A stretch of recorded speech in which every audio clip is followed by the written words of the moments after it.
All right, Vanderbilt and Kentucky, SEC play. Kentucky 14-point home favorites, 46 the total in this game. Here's another time we talked about Cal, although they had a brutal loss.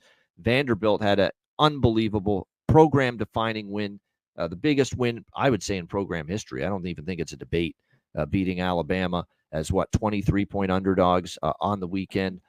Full marks for the win, too. The offense moved the football throughout that game against Alabama. Diego Pavia was outstanding. They were able to run it a bit. And the defense, look, they got gashed at times, no doubt, but they made the key stops when they had to. And when they had the chance to run out the clock and with a first down, they did. They got it done. So not a fraudulent win at all. Vanderbilt outplayed and took it to Alabama and beat them.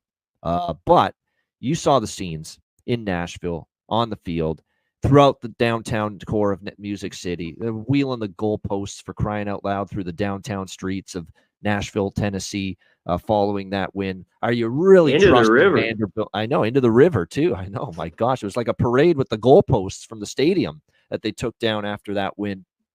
Do we really trust Vanderbilt to reel it all back in after the win of a lifetime for the program against Kentucky here? That's the debate. But here's the flip side of that argument.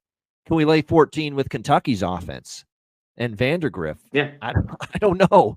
I get it. Look, and people are betting Kentucky hand over fist. And from a pure spot perspective, I get it. Vanderbilt off that win is not someone I'm ready to trust. But Kentucky's not a double-digit. Let's lay 14 with type of team for me. And Vandy and Pavia in particular, and Vandy as a program, and especially Pavia going back to when he was with New Mexico State, he's just money as an underdog. His quarterback ATS record as an underdog, I would love to know what it is, because it's probably something like 70-80% at least. He's been that good as an underdog as a quarterback. Now, I know this is coming off. There's a huge potential emotional, physical, mental hangover and letdown coming off the big win against Alabama. I totally get it. But Kentucky's not one of those, I feel ultra confident in their offense to lay 14 with type of team. So it's probably a pass for me when it's all said and done on Vandy and Kentucky here. And same with the total. Vandy covers, it goes over because offense is better than their defense. But if Kentucky covers, it's probably going to go under. They're going to get it to their game. They're going to shut down Vandy. They're going to win something like, if they cover, they're going to win something like 28-10 or some shit like that. And it'll stay under the total. So it's a stay off. This is not one of those deals where, like with the Cal game, it's an knee-jerk auto bet on the team fading the team in the hangover spot. It's got to make sense from a matchup standpoint. And Kentucky's offense, to me, I'm scared to death to lay 14 with their offense. Their defense is great. We saw what they did against Ole Miss. They're really good defensively, and they could shut down and make life difficult on Pavia and Vanderbilt, but the offense is still sketchy to me, C-Mac, for Mark Stoops' team. What do you think here? One thing, as good as Kentucky's defense has been, like, Pavia's been able to move the ball and score. Like, even, in the OT game, Missouri last week. Yeah, and he's been just great as a dog. And, of course, this year already been money. Everyone fade him this week. But I think if Kentucky does, it's something like that. It's like 28-13, 21-10, like you talked about. But I think we'll see. I wonder, because I think Vandy could move the ball here. And if that happens, because I thought the same thing, I think you just fade him this week. But 2 touchdowns with Pavia, Vandy too. Both these teams have been good against the number, both 4-1.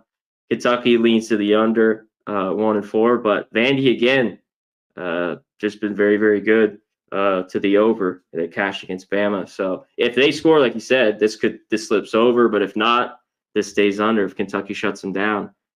But, man, I think it could be trouble containing him. I think I'd look out. Everyone just rushing right now to bet Kentucky, because I even thought that. Just fade him. But you got to look into this a little bit more. Do you want Vandergriff, who's looked pretty good? Do I trust him at quarterback? Brock Vandegrift, I don't. Not a 14-point home favorite. I don't. 14 home favorite. They are off a bye here, right? They didn't play last week, Kentucky. Yep. Yeah, yep. So they've had time to sit. In some of these games, I mean, everything about it from a spot perspective. For Vanderbilt from an anti standpoint and Kentucky from a pro standpoint, matchup at home off a bye. everything lines up for Kentucky. I totally get that. But Yeah. for me, the numbers just I don't feel it at -14. Just things are different too. It's kind of like Bama. Yeah. Vanderbilt never beat them. They just waxed their ass. And kind of Kentucky has beat them up, at least especially at home. I know Vandy beat them a couple years ago, but just different teams here. And with Pavia, just look out. Don't give him a lane to run. This game could be close. Okay. Should be interesting. That's an interesting game. That's SEC Network, I believe, on Saturday night. So that's a fascinating game. You got Kentucky coming off a bye. That defense, which was, and that defense, you're right, Daryl, was awesome against Ole Miss. And Ole Miss just got back to their good ways offensively against South Carolina last weekend. So that makes that Kentucky defensive effort and the way they played against Georgia even more impressive. That is no joke. You're right about that Kentucky defense. But you still have to put the biscuit in the basket. You've still got to score points if you're going to cover as -14. And that's where the concern has been for Kentucky this season. All right.